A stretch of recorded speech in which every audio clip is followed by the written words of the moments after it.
दिल्ली में आम आदमी इन दिनों डेंगू से डरा हुआ है और नेता से लेकर डॉक्टर्स तक लोगों के इस डर से खेल रहे हैं। जी हां, सरकारी अस्पतालों के डॉक्टर्स अपनी बेबसी गिना रहे हैं, सरकार अपने इंतजाम का ढोल पीट रही है। एमसीडी और एनडीएमसी ने पहले तो डेंगू के लार्वा पनपने के नाम पर लोगों और संस्थाओं के चालान काटने का खेल खेला और अब मरीजों के आंकड़ों से खेल रही हैं। राजनीति का खेल भी साथ साथ चल रहा है। अब दिल्ली हाईकोर्ट ने एमसीडी, एनडीएमसी, केजरीवाल और मोदी सरकार से पूछा है कि डेंगू से दिल्ली को बचाने के लिए क्या किया गया। अब यह बड़ी बहस का मुद्दा है कि क्या सरकारी लाचारी ने दिल्ली में डेंगू को महामारी बना दिया है।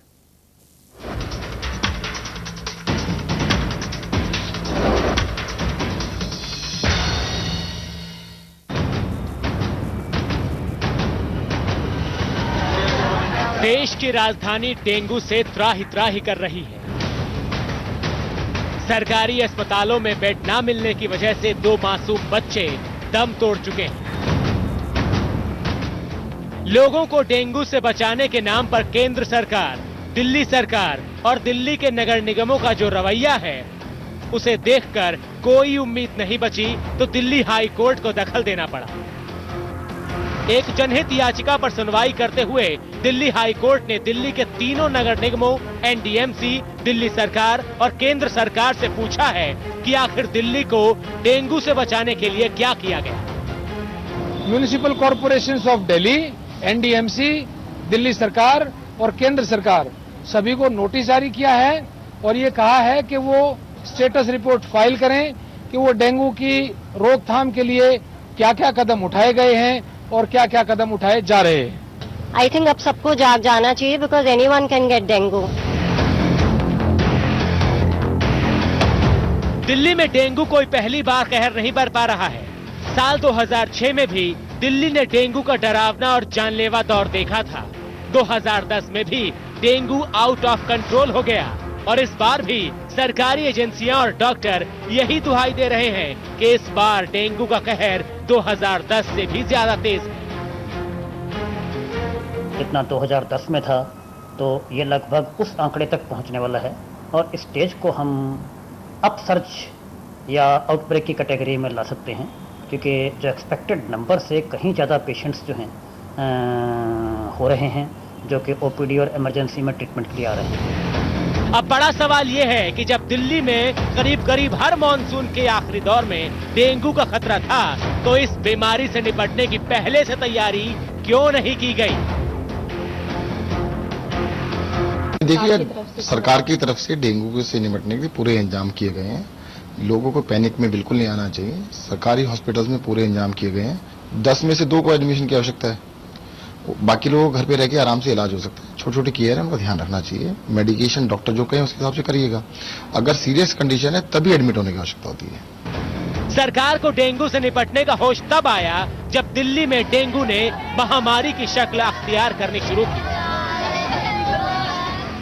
इसके बाद शुरू हो गया डेंगू के नाम पर घिनौना खेल। सरकारी अस्पतालों की बदहाली में लोगों ने निजी अस्पतालों की पनाह लेनी शुरू की तो वहां टेस्ट से लेकर बेड और दवाइयों के नाम पर लोगों की जेब काटी जाने लगी। सर, दिन में 2 बार टेस्ट होते हैं, तो मॉर्निंग और इवनिंग दो टाइम टेस्ट करते हैं।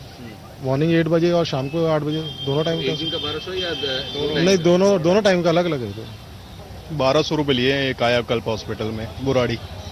एक टाइम का या दोनों टाइम? एक टाइम का सर, वो तो हाथ के हाथ पैसे लेते हैं। देखिए, पहले भी झोला छाप भी कई क्लिनिक सील करी। इनका और लैब का कॉकस होता है और जो संज्ञान में है हमारे, उसी हिसाब से मैंने लैब को भी सील किया है और झोला छापों को भी सील किया है। आपने एडवर्टीजमेंट दिल्ली में डेंगू पर राजनीति भी खूब हो रही है। गुरुवार को कांग्रेस ने मुख्यमंत्री अरविंद केजरीवाल के आवास पर प्रदर्शन किया और आरोप लगाया कि दिल्ली का डेंगू का डंक आम आदमी पार्टी और बीजेपी की लापरवाही की वजह से लगा। प्राइवेट हॉस्पिटल्स के ऊपर भी अंकुश लगना चाहिए, लेकिन साथ साथ में सरकार को फ्री में टेस्ट करने की अपनी फैसिलिटीज बढ़ानी चाहिए। जब सरकार अपनी फैसिलिटीज फ्री के टेस्ट के लिए बढ़ाएगी तो अपने आप सरकारी अस्पतालों को रेट कम करने पड़ेंगे। तो ये सरकार को सरकार चलाना नहीं आता है। अपनी अगर ये कैपेसिटी बढ़ाएंगे तो ऑटोमेटिकली उससे सरकारी अस्पतालों की कैपेसिटी बढ़ने से प्राइवेट हॉस्पिटल्स पे असर पड़ेगा। एमसीडी, दिल्ली सरकार और केंद्र सरकार तीनों इस बात का जवाब दें कि आखिर डेंगू के इस प्रकोप को इतना बढ़ने में रोका अभी तक क्यों नहीं गया, और बात सिर्फ अस्पतालों में बिस्तर की नहीं। अब डेंगू से डरी दिल्ली की उम्मीदें हाई कोर्ट पर टिकी हैं। वैसे 2006 में भी जब दिल्ली में डेंगू से मौतों का आंकड़ा 60 के पार पहुंच गया था, तब भी दिल्ली हाई कोर्ट ने पूछा था कि आखिर सरकार डेंगू को महामारी क्यों नहीं घोषित करती। इस बार भी हालात वैसे ही हैं और सवाल भी वही है कि क्या सरकारी लाचारी ने डेंगू को महामारी बना दिया है। Bureau report, India news. आइए इस अहम मुद्दे पर चर्चा करते हैं। आज बड़ी बहस में चर्चा में जो शामिल होंगे वो मेहमान हमारे साथ सरदार आरपी सिंह साहब हैं, national secretary Bharatiya Janata party के। जयप्रकाश अग्रवाल जी हमारे साथ हैं, सीनियर कांग्रेस लीडर। राघव चड्ढा हमारे साथ हैं, आम आदमी पार्टी के spokes person. Doctor Narendra Saini हमारे साथ हैं, फॉर्मर सेक्रेटरी जनरल हैं इंडियन मेडिकल एसोसिएशन के।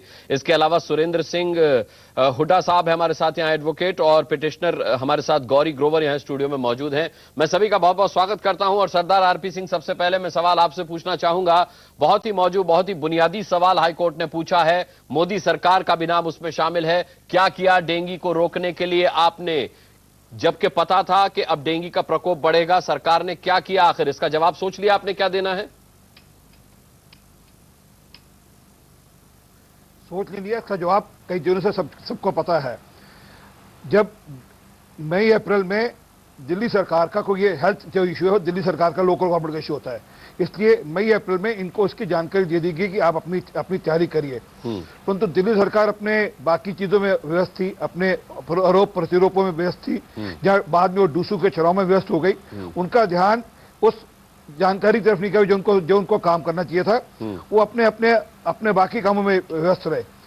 और तो और 526 करोड़ रुपए उन्होंने अपने विज्ञापनों के लिए लामबंद किया था। उन्होंने कहा था कि हमने ये दिल्ली में लोगों को जानकारी देने के लिए किया। मैं पूछना चाहता हूँ, 526 करोड़, अभी परसों से एक ऐड आना शुरू हुआ है। ये काम आज से 1 महीने पहले शुरू होना चाहिए था। और डेंगू का लार्वा कोई साफ पानी से होता है, कोई गंदे पानी से होता है। जहाँ साफ पानी होता है वहाँ डेंगू लार्वा होता है। और इसकी जानकारी इन्होंने आज से महीना पहले दिल्ली सरकार ने शुरू की होती तो आज दिल्ली में ये प्रकोप ना होता। जी राघव चड्ढा, जवाब देना पड़ेगा आपको इस बात का। आप आपसी लड़ाई खींचतान में लगे रहे, इस बात से आप अनभिज्ञ रहे कि क्या मुसीबत आने वाली है और उसका क्या समाधान आपको करना है। आरपी सिंह साहब कह रहे हैं। जी मैं उम्मीद करूंगा कि कोई बीच में इंटरवीन नहीं करेगा जब मैं अपनी बात रखूंगा। देखिए, केंद्र सरकार ने कोई पहली बारी कोई एडवाइजरी नहीं इशू करी। हर साल अप्रैल मई जून के महीने में वे एक एडवाइजरी तमाम राज्यों को, केवल दिल्ली के राज्य को नहीं, तमाम राज्यों को देते हैं कि मलेरिया डेंगू से बचने के लिए आप लोग अपनी तैयारियां शुरू करिए। पहली चीज। दूसरी चीज, दिल्ली के अंदर फरवरी 2015 में आम आदमी पार्टी की सरकार बनी। पहले ही दिन से स्वास्थ्य मंत्रालय में और स्वास्थ्य मंत्री हमारे हेल्थ केयर और किस प्रकार से हॉस्पिटल बेड्स और जो पूरी स्वास्थ्य की रंगरचना है उसको किस प्रकार से सुधारा जाए, इसके कार्य में लग गए। और उसी का आज नतीजा ये है कि दिल्ली में 300% बेड्स बढ़ गए हैं। जो पिछले साल के कंपैरिजन में अगर आप देखेंगे, इस समय दिल्ली में 300% बेड्स बढ़ चुके हैं, क्योंकि फरवरी से ही काम शुरू हो गया था। आज दवाइयां मुफ्त मिल रही हैं दिल्ली के अस्पतालों में। मैं चाहूंगा ये आंकड़ा बताए, प्रतिशत नहीं, आंकड़ा बताए, तमाम तरीके की कई आंकड़ा बताए, झूठ बोल रहे हैं आप। दूसरी चीज मैं आपको आगे बता, सुन लीजिए, राघव चड्ढा को सुन लीजिए, आंकड़ा आप बता दीजिएगा। अरे सिंह साहब, आंकड़ा आप बता दीजिएगा। प्रतिशत उन्होंने बता दिया है, प्रतिशत राघव चड्ढा ने बता दिया। जब आपकी बारी आए आंकड़ा आप बता दीजिएगा। अभी राघव चड्ढा को सुन लीजिए, बोलिए राघव।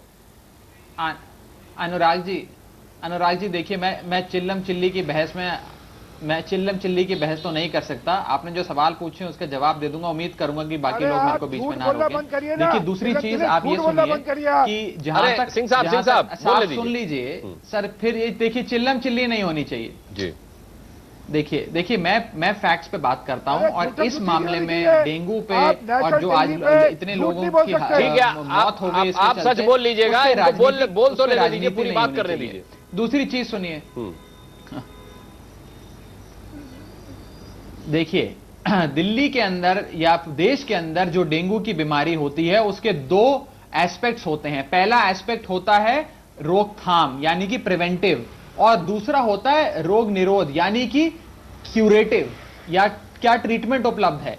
जहां तक प्रिवेंशन की बात है, वहां साफ सफाई, सैनिटेशन, फॉगिंग, गैस करना एक वो जिम्मेदारी होती है, वो एक और बॉडी की जिम्मेदारी है। जहां तक ट्रीटमेंट की बात है, ट्रीटमेंट है दिल्ली सरकार के अस्पतालों में, केंद्र सरकार के अस्पतालों में, एमसीडी के अस्पतालों में, आर्मी के अस्पतालों में और प्राइवेट अस्पतालों में।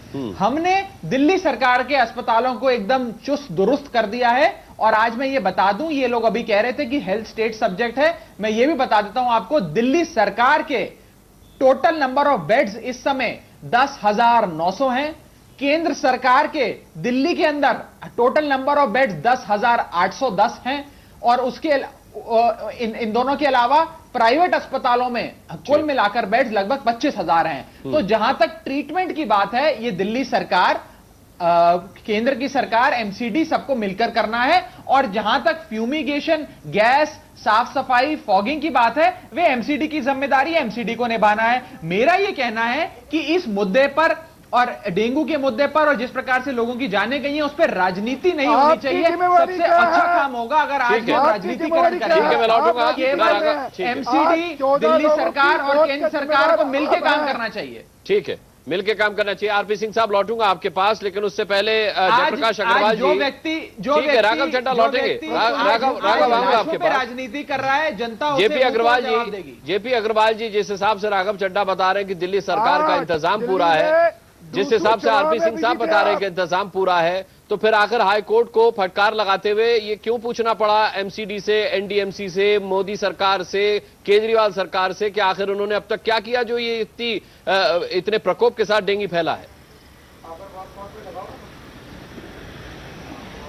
मैं एक तो बहुत संजीदगी से कहना चाहता हूं कि जो भी यहाँ आज आपके पार्टिसिपेंट हैं, थोड़ा तहजीब से और आवाज नीची करके बोलेंगे तो जो सुनने वाले हैं उनको अच्छा लगेगा।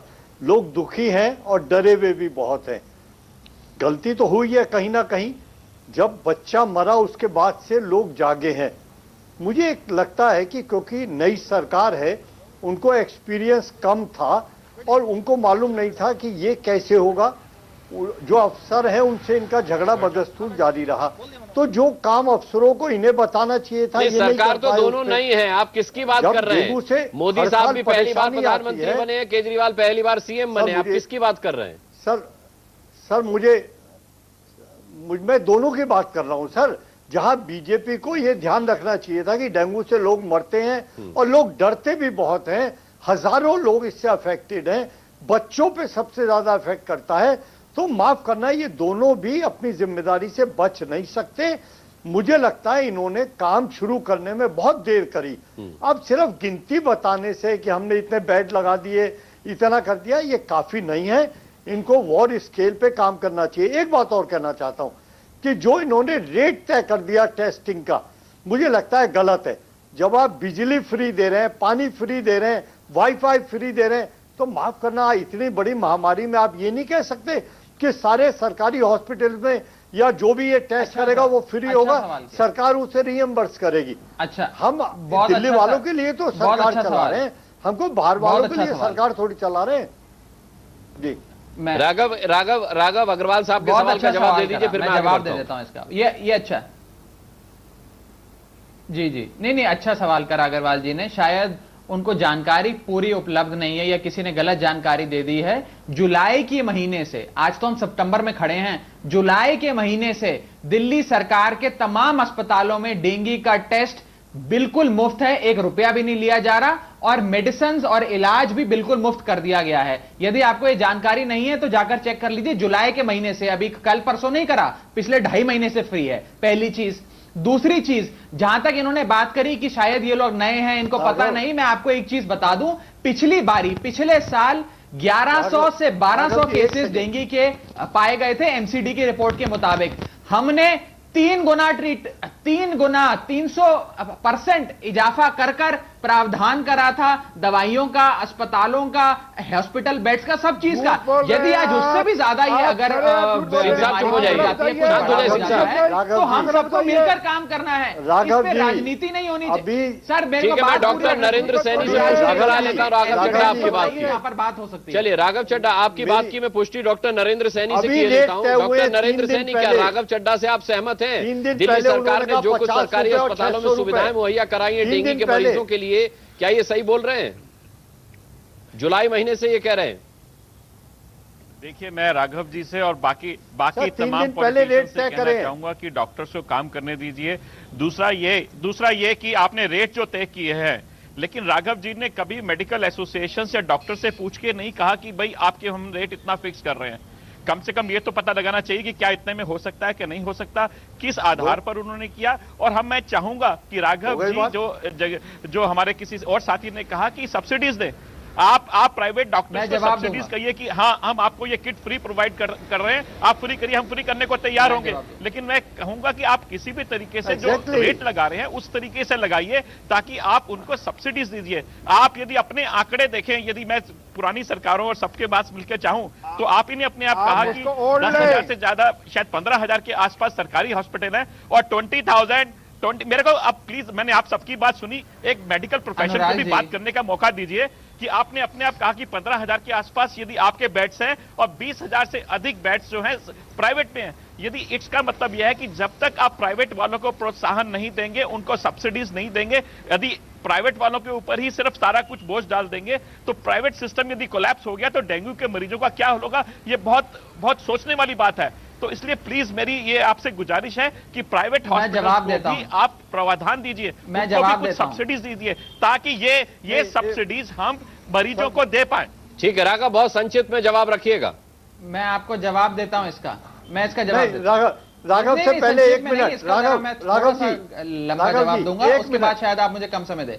1 मिनट सुन लीजिए, अब आप धैर्य से सुनिए अब मेरा जवाब। देखिए, अभी जो प्रवक्ता ने बात रखी, जो आईएमए के शायद राघव जी मेरी बात सुनो पहले, बात रखी, मैं उनकी मैंने पूरी बात सुनी और मैं उम्मीद करता हूं कि वो अभी मेरे को रोकेंगे नहीं जब मैं अपना इनकी बात का जवाब दूंगा। अनुराग जी, ये बात मैं आपके विवेक पे छोड़ता हूं और आपसे एक सवाल पूछता हूं। दिल्ली के अंदर डेंगू फैल गया है, या आप बात मानते हैं? आज जो लोग, चाहे गरीब हो, चाहे मध्य वर्गीय का हो, चाहे अमीर हो, आज वो जगह जगह जा रहे हैं, उनको बेड चाहिए, टेस्ट चाहिए, दवाइयां चाहिए। यदि आज दिल्ली सरकार ये कहती है कि हमारे अस्पतालों में तो फ्री है सारा टेस्ट, दूसरे अस्पतालों में या प्राइवेट लैब्स में या लेबोरेटरीज में या बड़ी बड़ी फार्मास्यूटिकल कंपनियों में या अस्पतालों में आप जाकर अगर टेस्ट कराते हैं, उसमें वो मैक्सिमम आपसे 600 रुपए ले सकते हैं, तो इस समय हम यहां पे प्रॉफिट की बात करें? इन प्राइवेट प्लेयर्स को प्रॉफिट चाहिए। आईएमए की जो पॉलिटिसाइजेशन, जो राजनीति आईएमए करता है, वो आज से नहीं करता। आप आईएमए की तमाम प्रेस कॉन्फ्रेंस, प्रेस रिलीज निकाल के देख लीजिए, केवल प्राइवेट प्लेयर्स की लॉबी बन के रह गया आईएमए। जब Max hospital, Batra hospital, Moolchand hospital, इन लोगों ने जब अविनाश और अमन को धुतकारा और उनको भगाया वहां से, तब आईएमए से एक जवाब नहीं आया। तब आईएमए ने नहीं कहा कि वो बच्चा मर गया, तब आप लोगों ने नहीं कहा उस पर कार्रवाई होनी चाहिए। जब आपका प्रॉफिट कम होता है, आप यदि 4 रुपए की जगह 3 रुपए कमा लेंगे और एक बंदे की जान बच जाएगी। राघव जी, अब मुझे भी आप बोलने का मौका देंगे कि नहीं? राघव जी एक मौका दीजिए मुझे भी इसका जवाब देने का। ठीक है, नरेंद्र सैनी जी, मेरे को एक जवाब बोलिए। नरेंद्र सैनी बोलिए। राघव जी, मुझे भी आप मौका मिलना चाहिए इस बात का। ठीक है राघव, आपका जवाब आ गया, आपका मैसेज क्लियर है। हमने ये कहा, हमने कभी नहीं कहा कि हमें पैसा कमाना है इस वक्त। कर रहे थे राघव जी, मुझे ये सरकार कहती है, राघव जी आप केवल मुनाफे की बात करते हैं, जानों की बात करिए, मुनाफे का मत सोचिए। जाने जा रही हैं, फ्री जो कर रहे हैं ये जनता के पैसे से ही आप फ्री कर रहे हैं, आप अपने पैसों से नहीं कर रहे, जनता के पैसों से ही फ्री कर रहे हैं। आपको किट्स जो प्रोवाइड हो रही है, आप जनता के पैसों से ही आप उनसे ले रहे हैं। मैं ये सिर्फ आपसे क्वेश्चन करना चाहता हूं, क्या आप जो आप कह रहे हैं ये फ्री कर रहे हैं, क्या आपने उसका एक मूल निकाला कि आपको कितना ये पड़ता है? आप जब आप इस टेस्ट को करते हैं आपको कितना पड़ता है? हम आपके साथ बैठना चाहते हैं, फिर के अपने मुनाफे की बात करते हैं। आज अनुराग जी, आज आप बहस, इस समय हमें कोई सरकार की गलती ये है कि उसने अस्पतालों के लिए कोई गाइडलाइंस जारी नहीं किए, और साथ ही नरेंद्र सैनी साहब, फर्जी डायग्नोस्टिक सेंटर्स खुल गए हैं, फर्जी जांच केंद्र खुल गए हैं। आईएमए को यह भी संज्ञान में लेना चाहिए कि डेंगू के बहाने फर्जी जांच केंद्र खुल गए हैं जहां पे खून की जांचें की जा रही हैं, फर्जी हैं। आज गाजियाबाद में छापा पड़ा है। ठीक है, मैं सबको मौका दूंगा। गौरी ग्रोवर मेरे साथ है, पिटिशनर इस मामले में। गौरी, आपने क्या आधार रखा? मुनाफा। ठीक है, शांत हो जाइए। लोगों की जानें बचेंगी कि मुनाफे की बात? ठीक है, गौरी को अपनी बात रखने केवल मुनाफा। ठीक है, अब आप लोग शांत हो जाइए। केवल मुनाफा मुनाफा मुनाफा मुनाफा। ठीक है, राघव शांत हो जाइए। राघव शांत हो जाइए। गौरी, आप बोलिए। किसने कह दिया आपने आप बताइए, हम नहीं चाहते। ठीक है, सैनी साहब शांत हो जाइए। सैनी साहब शांत हो जाइए। डिबेट आगे बढ़ाने दीजिए। गौरी अपनी बात रखना चाहती है। गौरी बोलिए। मुझे आपसे ये पूछना है कि राघव चड्ढा से आपको पूछना है? हाँ जी, मुझे आपसे ये पूछना है कि अगर गवर्नमेंट हॉस्पिटल्स में आप जैसे ये फेरी टेल इमेज दे रहे हैं, इतने फ्री ट्रीटमेंट है, इतने सारे बेड्स है, ये है वो है, तो why was that boy rejected then? Please answer that question. The 7-year-old boy, I'm talking about Avinash Raut. He went to a government hospital too. जी, मैं उसका जवाब दे देता हूँ। बताइए।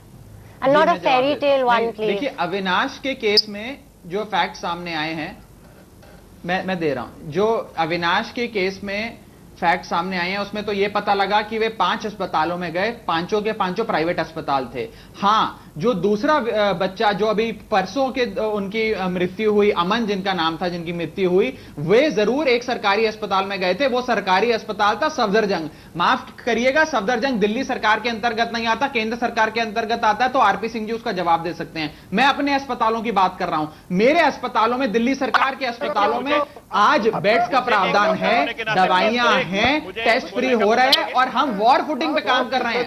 हम वॉर फुटिंग पे काम कर रहे हैं और उसे बेहतर कर रहे हैं। Epidemic not stopping. तभी झूठ बोल फिर ये बंद नहीं, आप युद्ध स्तर पर काम कर रहे हैं राघव चड्ढा, तो गौरी जानना चाहती है कि फिर ये महामारी का रूप क्यों लेता जा रहा है dengue? Because you are making it sound to be like a fairy tale. मैं जवाब दे देता हूं। देखिए मैडम, मैंने अभी जैसे शुरुआत में बताया कि इस बीमारी के 2 एस्पेक्ट्स हैं। एक एस्पेक्ट है प्रिवेंटिव और दूसरा एक्टिव है क्यूरेटिव।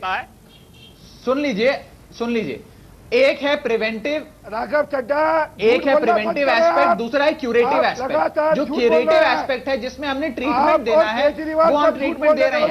जो प्रिवेंटिव एस्पेक्ट, एमसी को भी काम करना पड़ेगा, उसमें हमारी नगर निगम और सिविक बॉडीज को भी काम करना पड़ेगा। जब तक साफ सफाई नहीं होगी तो मच्छर तो पनपेंगे। इसीलिए यानी आप केंद्र सरकार को कटघरे में खड़ा कर रहे हैं। मैं यहाँ पर एक छोटा सा ब्रेक लूंगा। ब्रेक लेके इस डिबेट को यहीं से आगे बढ़ाएंगे। सुरेंद्र सिंह हुड्डा साहब भी हमारे साथ हैं, उनसे भी मैं बात करूंगा, सवाल करूंगा एक छोटे से ब्रेक के बाद।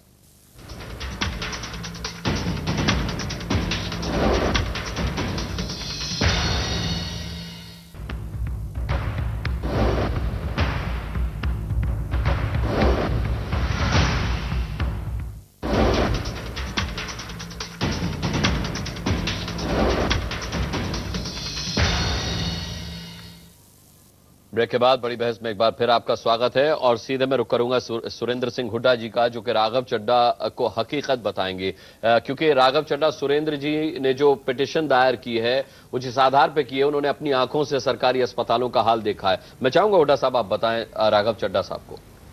देखिए, 13 सितंबर को टाइम्स ऑफ इंडिया में 2 आर्टिकल्स थे। एक आर्टिकल में था कि अविनाश जो बच्चा था उसकी डेथ हुई, उसके पेरेंट्स की हरासमेंट हुई थी, जिसकी वजह से उन्होंने सुसाइड कर दी। उसके साथ ही एक दूसरा आर्टिकल था जो ये कहता है कि दिल्ली में प्राइवेट हॉस्पिटल्स में टोटल 640 बेड्स हैं which are reserved for EWS category. उनमें से सैटरडे को यानी 13 सितंबर को नहीं 13 को संडे 12 सितंबर को 209 बेड्स खाली थे और 13 सितंबर को संडे को दूसरा लड़का जो 6 साल का था उसकी डेथ हुई है और वो प्राइवेट हॉस्पिटल्स में भी गया था, सरकारी में भी गया था। उसको ये बताया गया कि हमारे पास कोई बेड खाली नहीं है, इसलिए उसको एडमिट नहीं किया गया और उसकी जान चली गई। तो अब दिल्ली सरकार ने एक हेल्पलाइन भी बनाई है, जो पहले करप्शन की हेल्पलाइन थी, अब वो डेंगू हेल्पलाइन भी है। नहीं, उस हेल्पलाइन पे कौन से हॉस्पिटल में गया था? आप वो कौन से हॉस्पिटल में गया था? एक सफदरजंग में गया था, बाकी 4-5 प्राइवेट हॉस्पिटल्स में गया था। अमन की बात जो है, आप एक बार सुन लीजिए। तो जो सफदरजंग बात सुन लीजिए, बात पूरी सुन लीजिए राघव चड्ढा, बात सुन लीजिए। आप पहले सुन लीजिए, उसके बाद नहीं मैं समझ रहा हूँ सफदरजंग अस्पताल जब आप कह रहे हैं तो आपका इशारा मोदी सरकार की तरफ है, केंद्र सरकार की तरफ है, वो हम समझ गए। हुड्डा साहब की बात सुन लीजिए, वैसे बहुत देर बाद बोले। चाहता हूँ ये बात स्पष्ट होनी चाहिए आपके चैनल पर। इशारा हो गई, स्पष्ट हो गई। आप रुकिए। सफदरजंग अस्पताल कौन सी सरकार का अस्पताल है? अरे बोल दिया मैंने भाई, बोल दिया राघव जी, मैंने बोल दिया। वो दिल्ली सरकार के अंतर्गत नहीं आता, मैंने बोल दिया। इसको जरा देखिए आप। ठीक है सिंह साहब, आता हूं आपके पास, अब इसके बाद आप ही के पास आऊंगा। हुड्डा साहब बोलिए। देखिए, मेरा कहना यह है कि आपने एक हेल्पलाइन भी शुरू किया है, जो करप्शन की हेल्पलाइन थी, वो डेंगू हेल्पलाइन है। आज कोर्ट में बहस होनी थी, कल शाम को मैंने हेल्पलाइन नंबर पे फोन किया। मैंने कहा कि भाई मेरे एक पड़ोसी हैं, उनको डेंगू हो गया है, मैं उनको कहाँ लेके जाऊं? तो आपकी हेल्पलाइन ने मुझे सिर्फ ये बताया कि आप कहाँ रहते हैं। मैंने कहा मैं साउथ एक्स2 के पास हूं। तो कहते हैं कि सफदरजंग नजदीक है, दूसरा बेस हॉस्पिटल नजदीक है, इसके अलावा हम आपकी कोई और मदद नहीं कर सकते। मैंने कहा भाई वहां बेड्स नहीं मिल रहे हैं, मुझे अब बताओ मैं कहां जाऊं? तो उनके पास कोई जवाब नहीं था। आप सुनिए, मेरा आज मैंने जो पिटीशन दायर की उसमें 2 भाग हैं उसका एक भाग है मानवता का भाग, जिसमें हमने ये कोशिश की है कि जो हमारी रिसोर्सेज हैं उनको यूटिलाइज करते हुए कैसे एक पेशेंट की मदद की जा सकती है। उसमें मैंने ये सलाह दी है कोर्ट के आगे भी और सरकार को भी मैंने सलाह दी है कि भाई आपके जब डायरेक्टर जनरल हेल्थ सर्विस के पास रियल टाइम डेटा अवेलेबल है कि हमारी दिल्ली में सैटरडे को 209 बेड्स खाली थे ईडब्ल्यूएस कैटेगरी के, अगर ये खबर आपके हेल्पलाइन नंबर वाले के पास पहुंच जाए, जो भी आदमी उसको फोन करे, हेल्पलाइन वाला उसको ये बता सके कि भाई आपके नजदीक वो प्राइवेट हॉस्पिटल है, वहां पर इतने बेड खाली हैं, आप वहां चले जाएं और अब वहां आपका इलाज हो जाएगा जी। तो ये आपकी विद इन रिसोर्सेज में आप एक बेहतर काम कर सकते हैं। ये हमारा एक सुझाव था। ठीक है। दूसरा सुझाव हमारा था कि जिन बच्चों को एडमिट नहीं किया गया है वो एक क्रिमिनल नेग्लिजेंस आती है। ये खाली अपैथी नहीं है, ये ट्रेजेडी या एक्सीडेंट नहीं है, it is a criminal offence. उस पर हम आरपी सिंह साहब से जवाब लेंगे, लेकिन पहले राघव चड्ढा का जवाब ले लेते हैं। राघव भाई, आपकी हेल्पलाइन तो सफदरजंग अस्पताल का पता बता रही है लोगों को। जी देखिए, हेल्पलाइन जो शुरू करी जाती है अनुराग भाई, हेल्पलाइन जो शुरू करी जाती है वे मरीज जहां पर भी हो उसके पास जो सबसे पास अस्पताल होता है या नर्सिंग होम होता है उसकी जानकारी देती है और वही काम वो कर रही है। मैं ये बात मानता हूं कि जब हमने हेल्पलाइन नंबर शुरू करा था तो वहां पे इतने हजारों की तादाद में कॉल आए कि कुछ समय के लिए वो हेल्पलाइन नंबर ब्लॉक हो गई थी। इसीलिए हमने अपना पूरा एंटी करप्शन ब्रांच का जो 1031 हेल्पलाइन है और उसका पूरा जो लेखा जोखा है, पैराफिनेलिया है, उसको अब डेंगू के लिए हेल्पलाइन नंबर बना दिया और अभी वो ठीक काम कर रही है। हमें काफी पॉजिटिव रिस्पांस आ रहा है। परंतु यदि आज आप ये बता रहे हैं कि कुछ और कमी है, मैं जरूर आपके फीडबैक को स्वीकारता हूं और मैं जरूर अपने स्वास्थ्य मंत्री जी को ये बताऊंगा और उनको कहूंगा कि उस पर उचित से उचित कदम उठाए जाएं। जहां तक आपने बात करी ईडब्ल्यूएस बेड्स की, ये बात बिल्कुल सच है कि कई प्राइवेट अस्पतालों को सस्ते दामों में जमीन दी जाती है, यानी कुछ अस्पतालों का, जिनका मैं बड़ों का नाम लूं, अगर ₹1 प्रति एकड़ के हिसाब से उनको लैंड दिया गया है इतने सस्ते दामों पर। वो इसलिए दिया जाता है कि economically weaker section of society के लिए वे वहां पर बेड्स का प्रावधान कर सकें, यानी कि 30% बेड्स उन्हें का प्रावधान करना चाहिए। और मैं आपको यह आश्वस्त कर दूं, हमारी सरकार लगातार अफसर हर प्राइवेट अस्पताल में अफसर डिप्यूट करे हैं कि कोई भी ईडब्ल्यूएस बेड्स में हेराफेरी ना हो और जहां पर किसी भी प्रकार की हेराफेरी पाई जा रही है और जैसा कि वो जो सरकार अपना एडवर्टाइजमेंट कर रही है या डेंगू की बात हो रही है, ऐसा एक्शन लिया जाएगा अनुराग भाई, ऐसा एक्शन लिया जाएगा उन अस्पतालों पर कि आप लोग भी याद रखेंगे और कहेंगे कि आपने इतना हार्श कदम उठा लिया। जेपी अग्रवाल साहब आपसे कुछ पूछना चाह रहे हैं। लापरवाही करी है उसका केवल जेपी अग्रवाल साहब की बात सुन लीजिए। जेपी अग्रवाल आपसे कुछ पूछना चाह रहे हैं राघव भाई। जेपी अग्रवाल साहब पूछिए। मैं राघव भाई, मैं बिल्कुल इनकी बात से, आपकी बात से सहमत नहीं हूं। आपने अभी बहुत साफ तौर पर कह दिया कि सरकारी हॉस्पिटल में फ्री इलाज हो रहा है। आपने मेरी बात वो भी काट दी कि साहब वो रेट तय नहीं हुए। आपकी सरकार ने 50 रुपए और 600 रुपए तय करे हैं और आप कह रहे हैं हमने रेट तय नहीं करे। कोई भी आपकी सरकारी हॉस्पिटल जो है वो टेस्ट करने को तैयार नहीं है। लोगों को पर्चे बना के दे रहे हैं, हजारों रुपए के कह रहे हैं बाहर से दवाइयां ले आओ, आप कह रहे हैं फ्री इलाज हो रहे हैं। क्या बात जो कर रहे हैं? मुख्यमंत्री है उनको ये चाहिए। प्राइवेट अस्पतालों के लिए तय किया गया है। नहीं, गलत बात है। आप हर एक के बाद लेकिन प्राइवेट अस्पताल वाले अब भी 750 950 रुपए चार्ज कर रहे हैं। आपको शायद ये जानकारी नहीं है, सोशल नेटवर्किंग साइट्स पर लोग बाकायदा उसकी रिसिप्ट छोड़ रहे हैं। आप बिल्कुल हर एक चीज पे झूठ बोल रहे हैं आप आज। आपको ये चाहिए था कि मुख्यमंत्री बैठते, मुख्यमंत्री सब मेयर को बुलाते, जो कौन सा दिल्ली का, मुझे अग्रवाल साहब दिल्ली का कौन सा अस्पताल 600 रुपए, दिल्ली सरकार का कौन सा अस्पताल आज पैसे ले रहा है? नहीं, अगर आपको ही बोलना तो आप बोलो, फिर आप मुझे बता दीजिए ना, मैं चुनौती दे रहा हूँ। मैं इस चैनल पर आपको चुनौती दे रहा हूँ, मैं इस चैनल पर आपको चुनौती दे रहा हूँ। लोग मर रहे हैं तो मुझे दिल्ली सरकार का एक अस्पताल बताइए जहां पर टेस्ट के लिए पैसा लिया जा रहा है। आपको चुनौती दे रहा हूं अनुराग जी, मैं कांग्रेस के प्रवक्ता को चुनौती दे रहा हूं, मुझे बताएं दिल्ली सरकार के कौन से अस्पताल में टेस्ट के लिए पैसे लिए जा रहे हैं? बैठ के कर रहे हो सारे काम, बताइए। अरे भाई साहब, चुनौती दे रहा हूं ना, अब घबरा क्यों रहे हैं? अब जवाब दीजिए। अभी कोर्ट को लेना अब 4 कदम पीछे क्यों ले रहे हैं? अब जवाब दीजिए ना, अब बताइए, अभी बताइए, आप बताइए। जो बात आपकी समझ में नहीं आ रही, आप मुझे बताइए ना। देखिए, झूठ मत बोलिए, राजनीति नहीं है। चले ठीक है, चले ठीक है, कुछ काम का नहीं निकल रहा आपकी बात से। ठीक है, कुछ काम का नहीं निकल रहा। आरपी सिंह साहब, साफ तौर पर राघव चड्ढा का ये कहना है, प्रोफेशनल होने के नाते नहीं, आरपी सिंह साहब, राघव चड्ढा साहब का साफ तौर पर यह कहना है कि दिल्ली सरकार के अंतर्गत जितने अस्पताल आते हैं वहां ना तो बेड्स की कमी है, ना वहां पर कोई पैसा लिया जा रहा है, ना डॉक्टर्स की कोई टेंशन है। वहां पर जिन अस्पतालों में टेंशन है, सफदरजंग जैसे, वो उनके अधीन नहीं आते, वो केंद्र सरकार के अधीन आते हैं। नहीं, बेड्स का प्रावधान किया जा रहा है, लगातार बेड्स का प्रावधान बढ़ाया जा रहा है। 1 मिनट, अब देखिए राघव चड्ढा फिर भागेंगे। ये आज की दैनिक जागरण की खबर है, एक बेड पे 4 पेशेंट है दिल्ली सरकार के हॉस्पिटल के अंदर। और सुनिए, इनके जो एमएलएज हैं उनके लिए ये अस्पतालों में ऑफिस बना रहे हैं। ये चिंता इस बात की नहीं कर रहे थे कि हम डेंगू के लिए बेड बढ़ाएं, ये इस बात की चिंता कर रहे थे कि हम अपने एमएलएज के ऑफिस जो बनाने हैं, कॉन्स्टिट्यूंसी ऑफिस बनाने हैं, वो वहां कैसे बनाए। ये इस बात की चिंता कर रहे थे कि चालकोड़ा स्टेडियम के अंदर दूसरे चुनाव की तैयारी के लिए बॉम्बे से फिल्म स्टार बुलाकर यह बच्चों को रिझाने की चिंता कर रहे थे। इनको चिंता इस बात की थी कि दूसरे चुनाव के अंदर केजरीवाल साहब के बड़े बड़े पोस्टर लगाकर किस प्रकार दूसरे चुनाव जीते। बात पूरी करनी थी मुझे। अगर ये चाहते, जितना पैसा इन्होंने दूसरे चुनाव में लगाया उसका 10% दिल्ली की जनता को आगान करने के लिए पोस्टर लगाते, अपनी फोटो छोड़कर ये लगाकर डेंगू से बचा कैसे जाए, तो आज डेंगू की हालत दिल्ली में नहीं होती। और सुनिए, डेंगू ताजे पानी से होता है, किसी गंदे पानी से नहीं होता।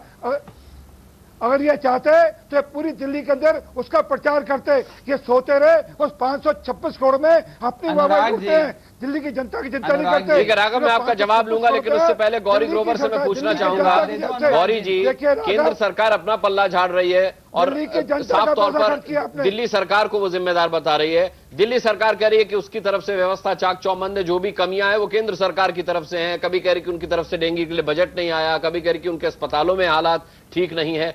आप क्या कहेंगे इस बारे में? कौन सच बोल रहा है, कौन झूठ बोल रहा है? क्योंकि भुगत रही है जनता, भुगत रही है जनता। मैंने शो पर केंद्र सरकार Let me answer. You've said enough. You made it out to be a fairy tale. No. I'm sorry. What you're saying is unbelievable. राजनीति नहीं कर रहे हैं। ठीक है, अब आप सुन लीजिए, गौरी को सुन लीजिए।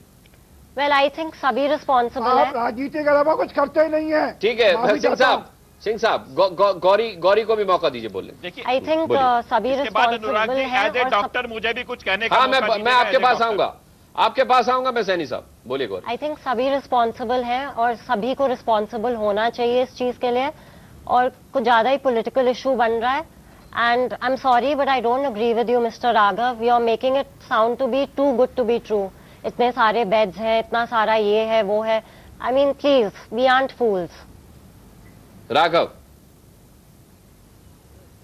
मैं जवाब दे दूं इसका? जी। मुझे अनुराग इसमें कुछ हस्तक्षेप करना बताना मेरे को। ये बात शुरू में अनुराग कि यदि कहीं पे मैं इस बात से कतई भी इनकार नहीं कर रहा कि बेहतरी के लिए, इंप्रूवमेंट के लिए बहुत स्कोप है और हम लगातार अपने आप को बेहतर कर रहे हैं और करते जा रहे हैं और बहुत फुटिंग पे काम कर रहे हैं। तब तक यदि डेंगू आपको खुद ही लगता खत्म है हो कि जो जाएगा। मैं कह रहा हूँ फेरी टेल है कि फेरी टेल नहीं है, यदि आपको लगता है, मैं जवाब दे रहा हूँ, यदि आपको लगता है कि वो फेरी टेल है कि फेरी टेल नहीं है, इसकी आप ये मैं आपके ऊपर छोड़ता हूँ, आप अपने आप जांच करके देख लीजिए ये कि ये फेरी टेल है कि नहीं है। जहां तक बीजेपी के नेता ने जो बात रखी अनुराग जी, मैं बात देखिए, अब ये देखिए अनुराग जी, एक आखिरी वाक्य जोड़ दूं। आज मैं ये बात मानता हूं कि दिल्ली के अंदर डेंगू की वजह से कुछ लोगों को अपनी जान खोनी पड़ी है और कई लोग बीमार हैं, परंतु लोग जो बीमार हैं और जिन लोगों की हत्या हो गई उस पर बीजेपी जिस प्रकार की राजनीति कर रही है, इससे मुझे घिन आती है। और जनता देख रही है बीजेपी की जो राजनीति है, इससे मुझे घिन आती है। आज लाशों पे राजनीति होगी, आज लाशों पे राजनीति होगी। आज तो मैं आपके सामने ये बोल रहा हूं। चलिए, इस पर आरपी सिंह साहब का मैं जवाब दूंगा। एक छोटा सा ब्रेक लेकर मैं लौट रहा हूं। आरपी सिंह साहब सीधा हमला राघव आप पर कर रहे हैं, कह रहे हैं कि बीजेपी केंद्र सरकार इस पर राजनीति कर रही है। इस पर मैं आपका जवाब लूंगा, आपका रिएक्शन लूंगा एक छोटे से ब्रेक के बाद।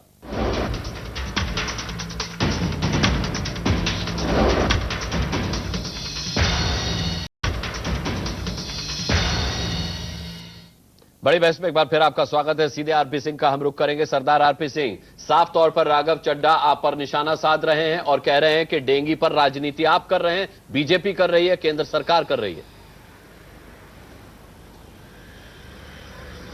इनसे पूछिए 11 सितंबर तक ये किस चीज में बिजी थे।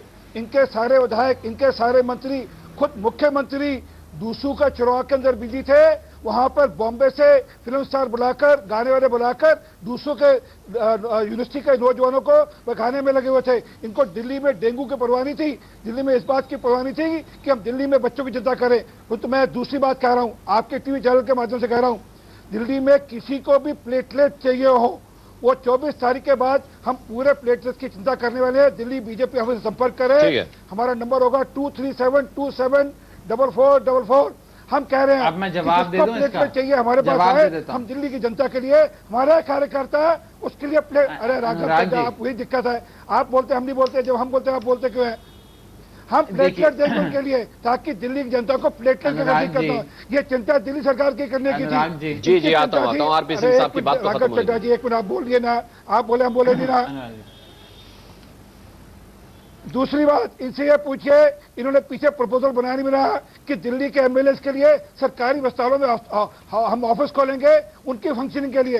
अरे दिल्ली में पहले अस्पतालों के बेड तो पूरा करिए। दिल्ली में आज 3000 बेड्स के साथ अस्पताल रेडी हैं, इन्होंने उन हॉस्पिटल्स को क्यों नहीं शुरू किया? ये पिछले 8 महीने से उसके ऊपर बैठे हुए हैं और ये इन्होंने मई जून तक उसकी चिंता कर ली होती तो आज 3000 बेड फालतू होते। आज सुबह दैनिक जागरण की खबर क्या कहती है? ठीक है आरपी सिंह साहब, मेरे पास समय कम है, राघव का इस पर जवाब ले लेते हैं। और राघव, आपने कहा कि इस पर बीजेपी राजनीति कर रही है, केंद्र सरकार राजनीति कर रही है। आशुतोष साहब का ट्वीट आपको याद होगा, आपने पढ़ा होगा। आज सुबह जो आशुतोष ने ट्वीट किया है, उन्होंने साफ तौर पर लिखा है कि दिल्ली में डेंगू से मरीज मर रहे हैं और मोदी साहब अपना जन्मदिन मना रहे हैं। तो क्या आम आदमी पार्टी इस पर राजनीति नहीं कर रही है? देखिए मुझे ये नहीं पता आशुतोष जी ने क्या कहा। मैं पार्टी का प्रवक्ता हूं और मैं किसी व्यक्ति का प्रवक्ता नहीं हूं। मैं पार्टी के तौर पे आपको अधिकृत तौर पे आपको जवाब देता हूं।